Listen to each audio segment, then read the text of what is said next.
Bharat news 44 सिडकोकरांच्या किमती कमी करण्याचा लढा यशस्वी केल्याबद्दल माननीय आमदार श्री विक्रांतदादा पाटील आणि श्री बाळासाहेब पाटील यांचे जाहीर आभार मानण्यासाठी समस्त सिडको घरे लॉटरी विजेते परिवार यांच्याकडून रविवार दिनांक 19 एप्रिल रोजी रॉयल गोल्डन लॉन्स येथे भव्य सभेचे आयोजन करण्यात आले होते।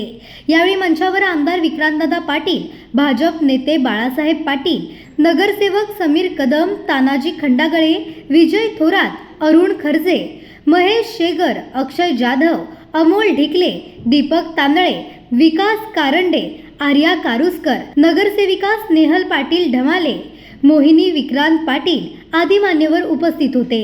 उपस्थित सर्वांना हा लढा कठीण होता, कोणी पाठीशी राहण्यास तयार नव्हते। मात्र ह्या संघर्षाच्या प्रसंगी बाळासाहेब पाटील आणि आमदार विक्रांतदादा पाटील खंबीरपणे उभे राहून लढा यशस्वी केला। दादा, आम्ही तुमचे आभार मानत नाही तर ऋणात सदैव राहायचे असे भावनिक उद्गार अनेकांनी काढले। रात्रीचे 2 ते 3 वाजेपर्यंत जागून या लढ्यासाठी कागदपत्रांची पूर्तता केली। सत्ताधाऱ्यांचे आमदार असून विक्रांतदादा यांनी नागपूर अधिवेशनात सिडको विरुद्ध आंदोलन केले। दादा, तुम्ही विधानसभेचे आमदार आणि मंत्री झाल्याचे पाहायचे आहे असे मंचावरील अनेकांनी भाषणात उद्गार काढले।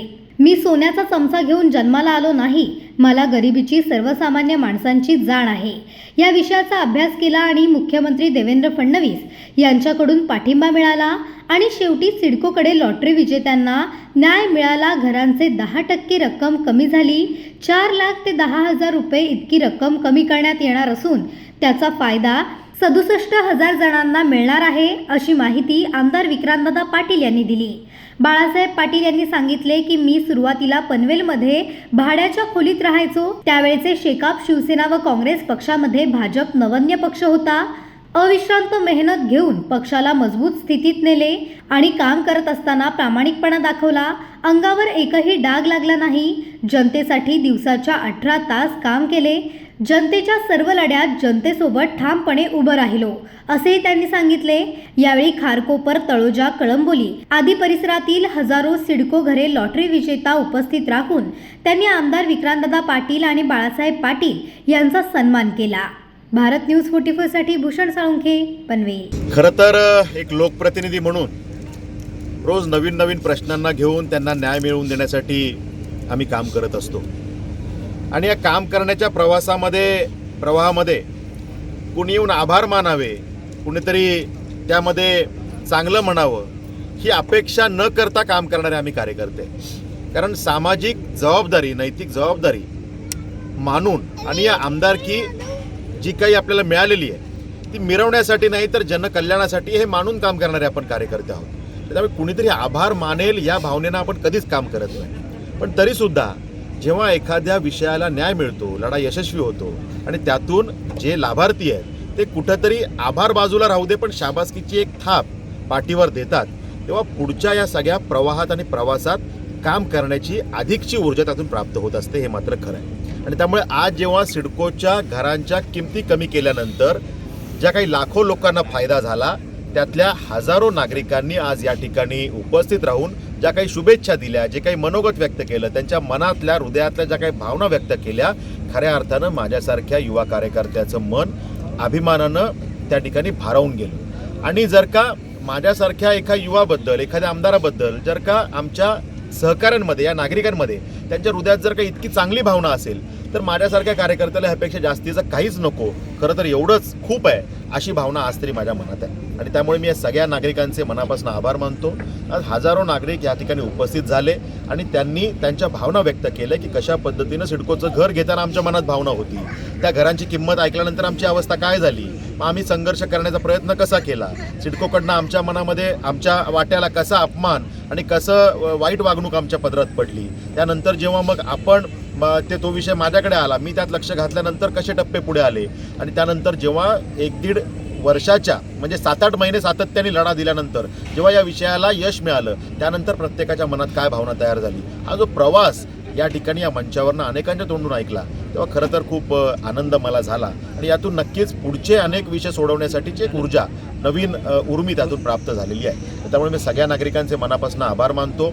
अक्षय तृतीयेसारखा आज 3:30 मुहूर्तातला एक सण असताना सुद्धा त्या ठिकाणी परिवारातले सगळे कार्यक्रम पूर्ण करून या ठिकाणी गेले 5 तासापासून ही सगळी मंडळी इथं न काही एकही मिनिट बाहेर न जाता 5-5 तास जेव्हा थांबून या ठिकाणी एवढ्या मोठ्या संख्येने उपस्थित आहेत, मला वाटतं हेच या कार्यक्रमाचं यश आहे. त्यांच्या भावना किती आज शुद्ध आहेत, पवित्र आहेत, या सगळ्या विषयाचा आज मला अनुभूती या ठिकाणी आली. त्यामुळे मी त्यांना शुभेच्छाही दिल्या. माझ्या मनोगतामध्येही मी त्यांना हे सांगितलं की शेवटी आपण सगळेजण हे परिवार आहोत. आपण त्या ठिकाणी नागरिक म्हणून जर का मी तुमच्याकडे फक्त बघून काम केलं असतं तर ह्यात यश किती आलं असतं मला माहीत नाही. पण या नागरिकांना परिवार म्हणून जेव्हा आम्ही काम करतो, हे सगळेजण आमच्या कुटुंबातले सदस्य आहेत. ही भावना जेव्हा तो प्रश्न हाती घेताना आमच्या हृदयात असते तेव्हा त्या प्रश्नाला न्याय मिळण्याच्या आशा या जास्त वाढतात. त्यामुळे जेव्हा हे यश मिळालं, सिडकोच्या तोंडात गेलेला एखादा विषय काढणं म्हणजे अजगराच्या तोंडातून एखादा विषय काढण्यासारखं असतं. पण हा विषय जेव्हा घरांच्या किमती 10% थेट कमी झाल्या, इनडायरेक्ट इफेक्ट बघितला तर तो 17, 18, 19% ह्या किमती कमी झालेल्या आहेत. त्यामुळे लाखो नागरिकांच्या जीवनावर थेट परिणाम यातून होणार आहे. म्हणजे जर का आकड्यात सांगायचं झालं तर जर का 4 ते 10 लाखाच्या मध्ये या सगळ्या घरांच्या किमती कमी झालेल्या आहेत. कोणाला 4-5 लाखाचा फायदा आहे, कोणाला 8-9 लाखाचा फायदा आहे. ॲव्हरेज काढलं तर 6-7 लाखाचा फायदा त्या ठिकाणी होतो. आणि 67,000 घरांना जेव्हा हा फायदा होतो, हा आकडा जर काढला तर 400-500 कोटीच्या घरात थेट फायदा जाणार आहे. आणि किती लोकांवर परिणाम, तर एका घरामध्ये जर का 3-4 लोकं पकडली तर 67,000 घरांमध्ये 2.5-3-3.5 लाख लोकांच्या जीवनावर, नागरिकांच्या जीवनावर थेट निर्णय करणारा हा परिणाम करणारा हा निर्णय आहे. त्यामुळे खरं तर एवढ्या लोकांच्या सदिच्छा जेव्हा माझ्यासारख्या कार्यकर्त्याच्या मागे उभे राहतात तेव्हा पुढचं जीवन अधिक सुखकर होतं.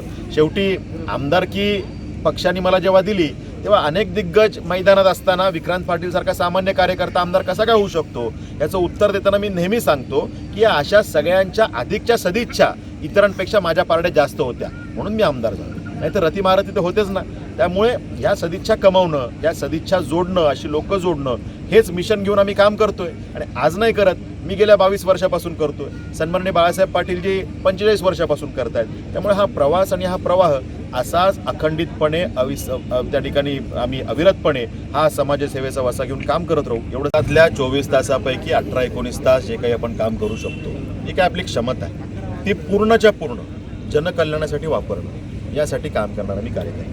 त्यामुळे जे प्रश्न येतील त्या प्रश्नांना न्याय मिळवून देणं, मग ते आमचे प्रकल्पग्रस्तांचे असतील, ते आमच्या मातृशक्तीला ताकद देण्याचे असतील, युवा शक्तीला मजबूत करून त्या ठिकाणी समोर नेण्याचे विषय असतील, तिसरी मुंबई या ठिकाणी येते, त्या माध्यमातून आमच्या युवांसाठी काय संधी उपलब्ध होऊ शकतील त्याचा विषय असेल, इथे देवाभाऊंच्या सरकारच्या माध्यमातून एज्युसिटी, मेडिसिटी, अनेक आंतरराष्ट्रीय दर्जाच्या त्या ठिकाणी युनिव्हर्सिटीज येतात, त्या माध्यमातून काय ऑपॉर्च्युनिटी तयार होऊ शकतील हा विषय असेल.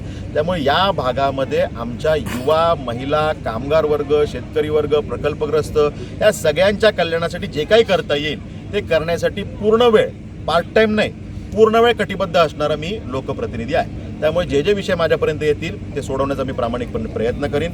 अनेक विषय सुटतील, काही विषयांना अडचणी येऊ शकतील, पण प्रयत्न मात्र प्रामाणिक राहील, 100% क्लिअर राहील. आत एक बाहेर एक असे धंदे कधीही होणार नाहीत, एवढंच मी छातीठोकपणे सांगू शकतो. असलेला नयनाचा प्रोजेक्ट हा अजून पुढं सरकत नाही, हा विषय मी प्रामुख्याने आणि सातत्याने मांडण्याचा प्रयत्न केला. आणि त्यामुळे मी त्यांना सांगितलं की 12,500 एकरवरती हा प्रोजेक्ट आपण करताय. जे काही छोटे मोठे प्रश्न आहेत ते 150-200 एकरवरती आहेत की ज्या, आणि ते पण प्रश्न का तयार झाले तर सिडकोनी 2013 नयना आल्यापासून आत्तापर्यंत एक वीटही लावण्याचं काम केलं नाही. मग तुमच्या नकारात्मक पद्धतीमुळे, कार्यशैलीमुळे हे सगळे प्रश्न उभे राहिलेत.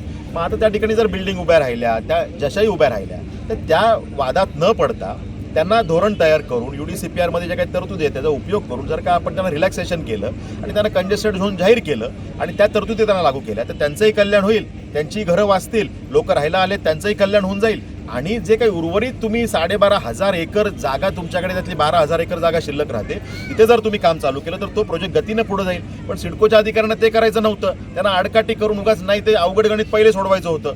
त्यामुळे मी जेव्हा हे विषय मांडले तेव्हा तुम्ही बघाल की हा सकारात्मक बदल झाला. शेतकऱ्यांना विश्वासात घेतलं जात नव्हतं, ते घ्यायला सुरुवात झाली आणि एक एक गाव व्यवस्थित करत करत ते पुढे जाणं सुरू झालं. नांदगावपासून सुरुवात झाली, उसरलीचं यशस्वी झालं, देवत यशस्वी झालं, आता विचुंब्याचा प्रोजेक्ट त्या ठिकाणी ते लोक ग्रामस्थांशी चर्चा करतात. ग्रामस्थांशी चर्चा करून त्यांचे प्रश्न सोडवून त्यांच्या प्रश्नांना समाधान करून त्या ठिकाणी आता नयना पुढे चालले. हे घडत नव्हतं ना, हे घडायला लागलं, हे त्या ठिकाणी ठोकून आपण विषय मांडला म्हणून हे घडायला सुरुवात झाली. आणि त्यामुळे टप्प्याटप्प्याने सगळे प्रश्न सुटत आहेत. आणि आता फक्त अडचण ही आहे, गतीची अडचण आहे, स्पीड. हा स्पीड वाढला तर प्रोजेक्ट पुढे जाईल. त्यामुळे आता पुढच्या बैठका आम्ही नयनाबरोबर घेतो, त्यात स्पीड वाढवण्यासाठी जे काही करावं लागेल ते आम्ही करू. आधुनिक सगळ्या विषयामध्ये अजगराची उपमा दिली तर ती चुकीची ठरणार नाही.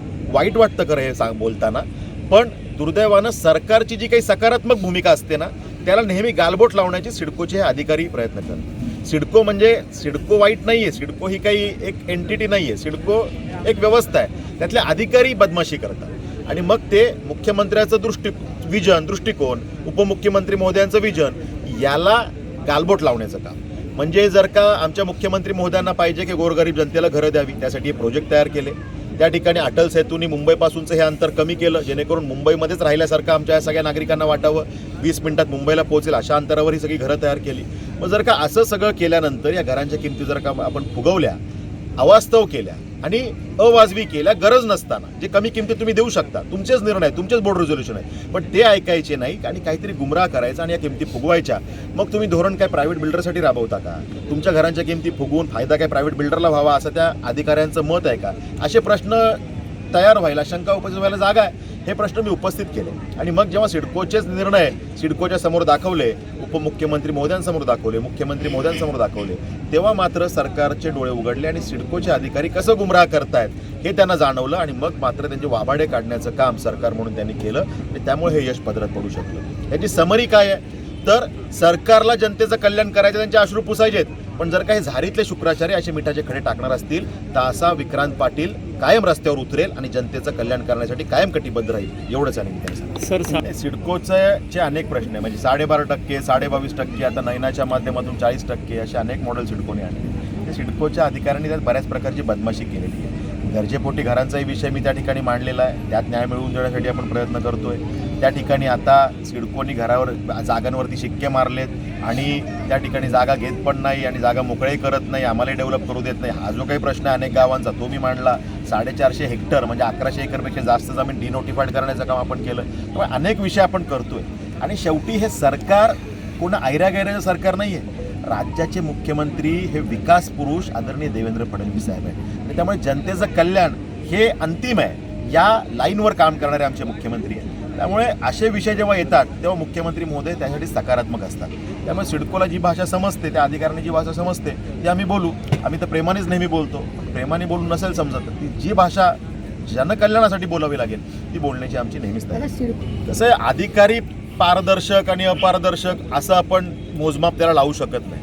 खरं तर सरकारचं विजन ज्या पद्धतीनं असतं त्या पद्धतीनं अधिकाऱ्यांनी वागणं गरजेचं असतं. यापूर्वी जी काही सरकारं होती त्या सरकारांचा दृष्टिकोन भ्रष्ट होता, त्यामुळे अधिकाऱ्यांनी भ्रष्ट वागणं मी समजू शकतो. आता जेव्हा देवाभाऊंचं सरकार आलं, बऱ्याच अंशी महाराष्ट्रातल्या अनेक खात्यांमध्ये हा बदल झालेला आणि त्यांना माहिती आहे की देवाभाऊ नो कॉम्प्रोमाइजच्या भूमिकेत काम करतात, जनकल्याणात नो कॉम्प्रोमाइज. त्यामुळे हे बऱ्यापैकी सुधारलेलं आहे.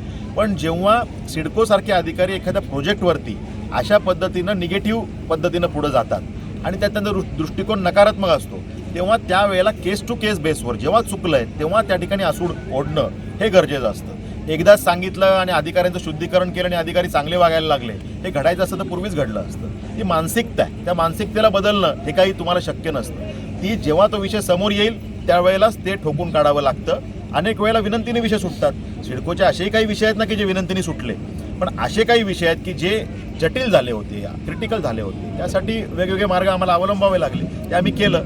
पण याचा अर्थ एवढाच आहे की जनतेचं कल्याण करण्यासाठी जे काही करावं लागेल, मग सिडको असेल, आमच्याकडे आता MMRD अथॉरिटी आहे, MSRDC आहे, MJP आहे, पनवेल महापालिका आहे, जे कुठल्या अथॉरिटी असतील हे सगळे आमच्या लोकांच्या कल्याणासाठी आहेत. हे कधी कधी अधिकारी विसरतात, आमच्यासारखे कोणीतरी ते लक्षात आणून द्यावं लागतं. ते आम्ही वेळोवेळी लक्षात आणून देऊ आणि जनतेच्या अश्रू पुसण्यासाठी जे काही करावं लागेल ते करू. भारत न्यूज 44 साठी भूषण साळुंखे, पनवेल. अशाच नवनवीन अपडेटसाठी बघत रहा भारत न्यूज 44.